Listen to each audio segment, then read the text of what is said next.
İlahi imtahanlar həm mənəvidir, həm də maddidir. Allah Teala bütün pisliklərlə, yaxşılıqlarla insanları imtihan edir. Əraf surəsinin 168-ci ayəsinə diqqət edəndə Allah Teala buyurur: Bismillahirrahmanirrahim. Və bələvnahum bil hasanati və seyyiati. İnsanları yaxşılıqlarla, pisliklərlə imtihan edirik. Allah Teala insanı qorxu ilə imtihan edəndə, insanın şücaəti ilə də insanı imtihan edir. Məhsul qıtlığı ilə imtihan edəndə, malın çoxluğu ilə də imtihan edir. Allahın yaradılışda əsas 3 hədəfi var, onlardan biri də imtihandır.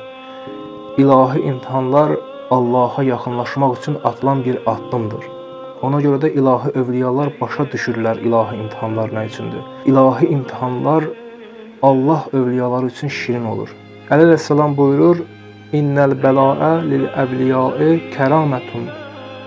Bəla Allah övliyalar üçün kəramətdir, onları ucaldır, onların dəyərini artırır. İlahi imtihanlar insan yaşayışına məna verir, imtihansız yaşayış mənasızdır.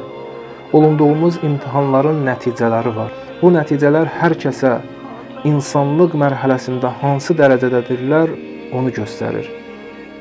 Əziz rəhbərimiz buyurur, ilahi imtihanlar məşqdir. İnsanlar bu məşq vasitəsilə öz zəif nöqtələrini görürlər və səy edirlər ki, bu zəif nöqtələrini düzəltsinlər. Necə ki, məktəblərdə, universitetlərdə tələbələr imtihan olunur və o imtihanlar vasitəsilə onların zəif nöqtələri göstərilir. Tələbəlik mərhələsində hansı həddədirlər, hansı dərəcədədirlər, o imtihanlar vasitəsilə bilirlər. İlahi imtihanlarda belədir.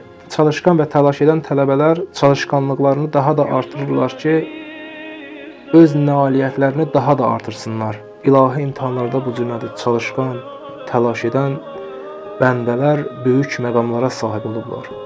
Allah Teala İbrahim əleyhissalamı imtihan edir. Quran-ı Kərimdə buyurur: Biz səni insanlara imam qərar verdik. İbrahim əleyhissalam ilahi imtihanlardan üzü ağ çıxır. Allah Teala İbrahim əleyhissalama bu məqamı verir.